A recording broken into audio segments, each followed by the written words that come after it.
Audio Jungle.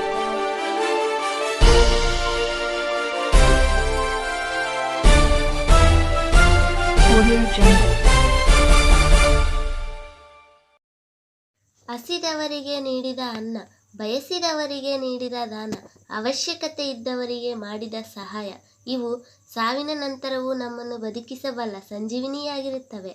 Appu ಆಸರೆ, ನಿರಾಶ್ರಿತರಿಗಾಗಿ ಅನ್ನದಾಸೋಹ, ಸೇವೆ ನಮ್ಮದು, ಸಹಾಯ ನಿಮ್ಮದು.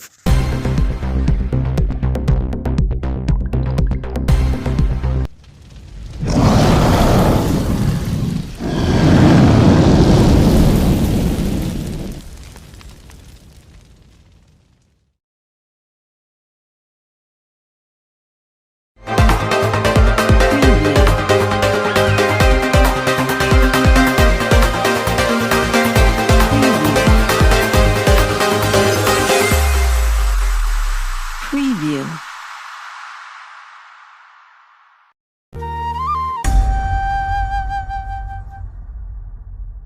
ಕರ್ನಾಟಕದ ಮಾಜಿ ಮುಖ್ಯಮಂತ್ರಿ ಎಸ್.ಎಂ. ಕೃಷ್ಣ ಅವರು ಬುಧವಾರ ಪಂಚಭೂತಗಳಲ್ಲಿ ಲೀನವಾದರು.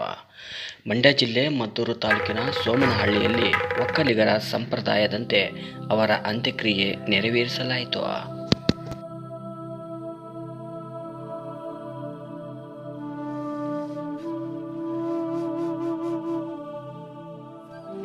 ಅವರ ಹುಟ್ಟೂರು ಸೋಮನಹಳ್ಳಿಯಲ್ಲಿ ಕೃಷ್ಣ ಅವರ ನೆಚ್ಚಿನ ಕೆಫೆ ಜಾಗದಲ್ಲಿ ಅಂತಿಮ ದರ್ಶನಕ್ಕೆ ವ್ಯವಸ್ಥೆ ಮಾಡಲಾಗಿತ್ತು.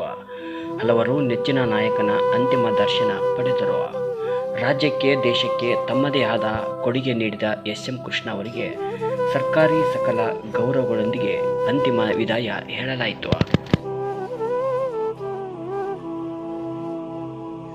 ರಾಷ್ಟ್ರಗೀತೆ ಜೊತೆಗೆ 3 ಬಾರಿ ಕುಶಲೋರ್ತು ಹಾರಿಸಿ ನಮನ ಸಲ್ಲಿಸಲಾಯಿತು.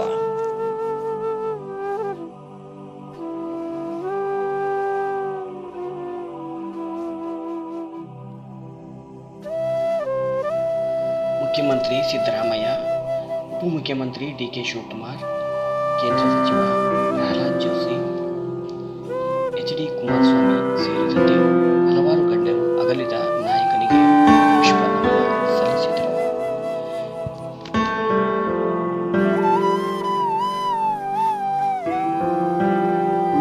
ಎಸ್.ಎಂ. ಕೃಷ್ಣ ಅವರ ಪಾರ್ಥಿವ ಶರೀರದ ಮೇಲೆ ಹಾಕಿದ್ದ ರಾಷ್ಟ್ರಧ್ವಜವನ್ನು ಮುಖ್ಯಮಂತ್ರಿ ಸಿದ್ದರಾಮಯ್ಯ ಅವರು ಕೃಷ್ಣ ಅವರ ಪತ್ನಿ ಪ್ರೇಮ ಅವರಿಗೆ ನೀಡಿದರು.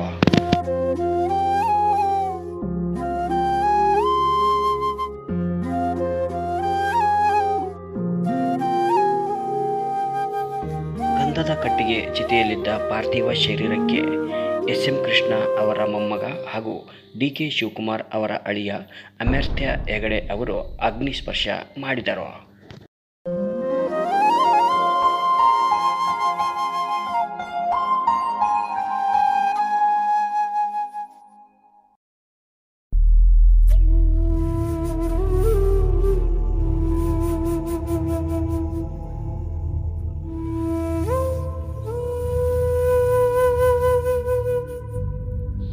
ಇದಕ್ಕೂ ಮುನ್ನ ಬೆಂಗಳೂರಿನ ಸದಾಶಿವನಗರದ ಶಾಂಭವಿ ನಿವಾಸದಿಂದ ಅಂತಿಮ ಯಾತ್ರೆಯು ಹೊರಟಿತು.